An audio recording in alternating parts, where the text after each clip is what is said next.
समदर्शी गुरु जी बाबा जी की कथा सभी सुनने के लिए दिलीप स्टूडियो के चैनल को सब्सक्राइब करें तथा बेल आइकन को दबाना ना भूलें। जय। देखते हैं कि रावण की चोटी पकड़ के गिद्ध उड़ी गो, अब ऊपर डाल दी तो बेहोश हो गो। रावण की चोटी पकड़ के गिद्ध उड़ी गो, डाल दिया। भैया लोग सोचते होंगे इतना बड़ो गिद्ध रावण की चोटी पकड़ के उड़ी गो। तो तुलसी बाबा कहा एते पर करी हैं जो शंका, और हमते अधिकत जन्म तिरंका। हमारी कथा को सुन के कोई शंका, हम तो हैं जड़मत, हम तो वह अधिक हो सकता है। भाई भैया लोग पढ़े लिखे बैठे हैं। हमारा जब देश आजाद हुआ 47 में, तो हमारे देश को एक चंगुल चिड़िया आई। वो 14 क्विंटल 20 किलो की थी। कल्याणी जी ने, मुंशी जी ने लिखा है कल्याण तरंग में,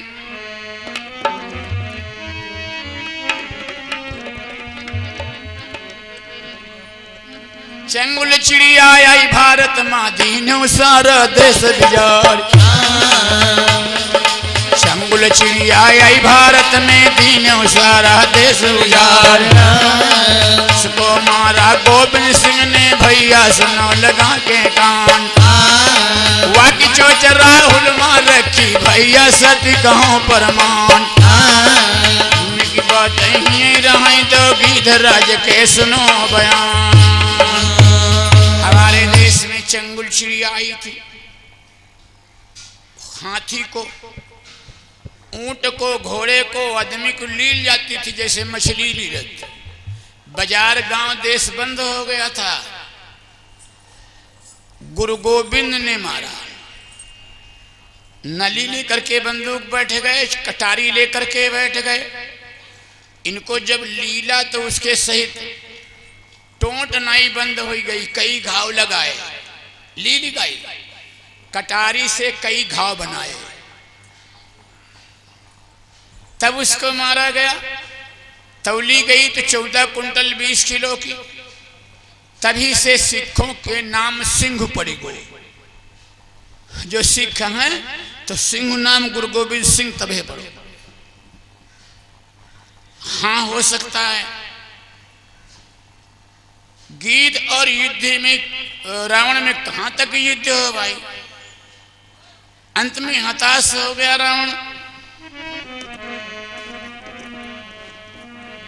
पंख काट सीतलई भागा, पंख काटी सीतलई भागा।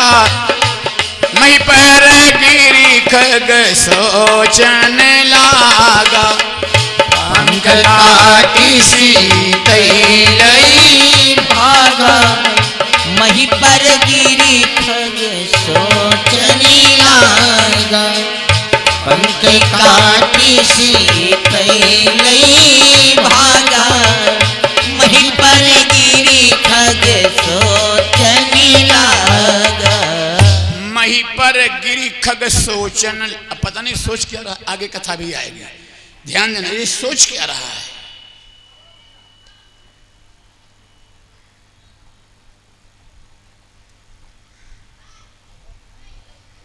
रावण सूर्य अस्त के समय लंका की राजधानी में पहुंच गया।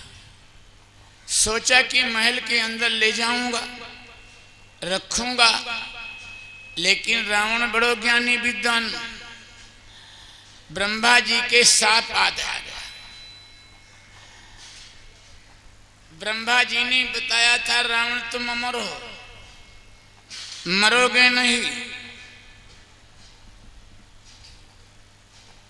लेकिन एक बात है, अमर कब तक रहोगे, अब मारे कब जाओगे। जब किसी सती को बरियाई अपने महलों में लाएगा, उस समय तुम्हारे मस्तक के टुकड़े टुकड़े हो जाएगा। उस समय तुम्हारे मस्तक टुकड़े टुकड़े हो जाएगा उस समय तुम्हारे मस्तक के टुकड़े टुकड़े हो जाएगा। तभी मारे जाओगे। जब तक किसी सती का हरण नहीं करोगे, जबरदस्ती लाओगे, तो तुम्हारा वंश नाश हो जाएगा तुम्हारे सही। रावण को ध्यान रहा, ब्रह्मा जी का श्राप मैं महल के अंदर रखूंगा तो मौत है, ब्रह्म के ऐसी तैसी हम घर में रखबे न करब। इसलिए उचित ही वही लिखा जो वाल्मीकि ने श्लोकों में, शोकों से भरी हुई सीता ठहराई गई अशोकों में। अशोक नाम क्यों पड़ा इसका? पहले अशोक नाम नहीं था इसका। जिस पेड़ के लिए सीता बैठी है वो पहले अशोक नहीं रहो। तुलसी बाबा लिखते शिशुपातर, शीशम का पेड़, लेकिन जब उसके नीचे ठहरा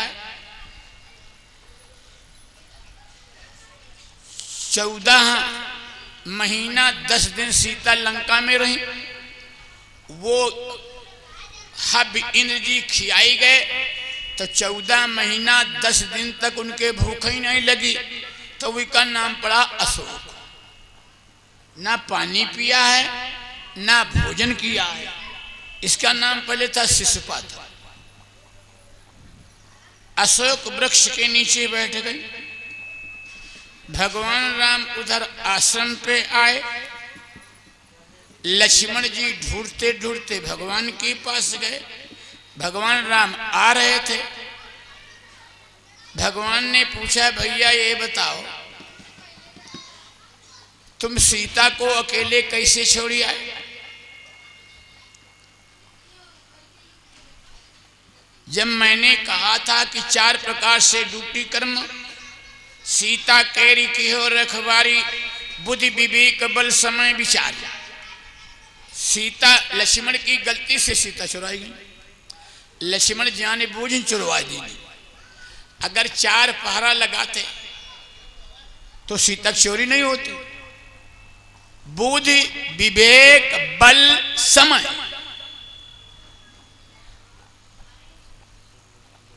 बुद्धि का प्रयोग किया कि मैं नहीं जाऊंगा, विवेक का प्रयोग किया, रेखा खींच दिया, समय और बल को भूल गए। भाई 2 गेट खुला रहे इसलिए सीता जी चुराए। सीता जी राम का नाम जप रही हैं। लक्ष्मण ने कहा, भैया बताओ दादा, हमारी कोई गलती नहीं है। कहा आवाज आपकी नहीं थी, हमको बुलाया था। भगवान ने कहा, भैया उस शब्द से मैं बेचैन हूं। मेरे स्वर में माया का मृग मारीच था। तो कहा फिर हमारी नहीं गलती है भाई। तो कहा लक्ष्मण तुम निर्दोष हो, आवाज आपका कारण है।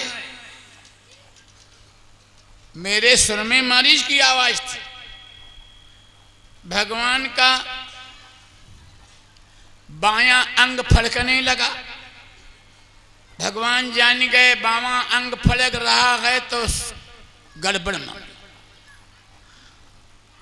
बायां अंग फड़कना आदमी का हानिकारक होता है, दाहिना अंग फड़कना स्त्री का। कहता है मेरा बाम अंग अब नहीं जाने की आश्रम। देखा आश्रम में सीता नहीं, अब राम को दुख हो गया। आदमी की जब सीता चुराए जाए तो रोद न रोद। शांति रूपी सीता है। जब तक शांति रूपी सीता राम के संग रही नहीं रोए। अब वो शांति चली गई रावण के पास। ये शांति सीता है, अहंकार के पास चली गई। आदमी की जब शांति चली जाती है तो भटकता है। अब संतोष तो है नहीं। और जब संतोष नहीं होता तो कोई समझाओ कि समझ ना आई।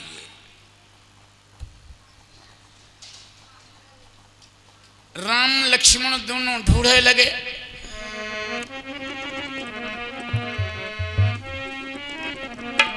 हे खगमृग हे मधुकर श्रेणी, हे खगमृग हे मधुकर श्रेणी, तुम देखी सीता मृग नैनी। हे खगमृग हे मधुकर श्रेणी, तुम देखी सीता मृग नैनी। हे खगमृग हे मधुकर श्रेणी, तुम देखी सीता मृग नैनी।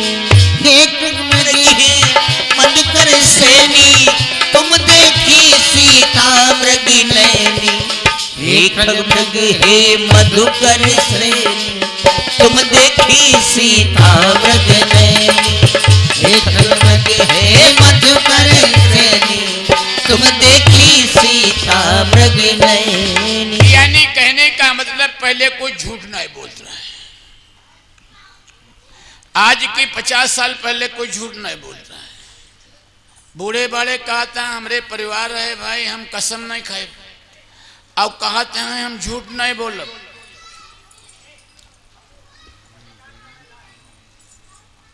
और आज उन्हीं की संतान कह देती हमको सांच बोले बसर नहीं मने झूठी बोला। पहले का आदमी सांच कहता था मैं झूठ न बोलब, आवाज का झूठ बोले बस साच बोले बसरे नहीं मने झूठ बोलेंगे। ही खगमृग हे मधुकर श्रेणी, तुम देखी सीता मृग नैनी। भगवान ने 4 से पूछा, अब चारों ने कहा देखा है। यहाँ कोई दंगा फसाद हो जाए और सबसे पूछो कहा देखे रहो, हम तो टट्टी चले गए ना। कोई कहे हम कह के हम चले गए घर को ससुर गवा दे। लेकिन ना ना, पहले का आदमी चारों ने कहा देखा है। हे खगमृग हे मधुकर से, खग माने जटायु, मृग माने सुग्रीव, मृगपति सुग्रीव, मधुकर माने नारद, मृगनयनी माने सबरी। चारों गवाह बताएंगे छां देखा है। आजकल नहीं ऐसा, कोई तो कोई कह देगा।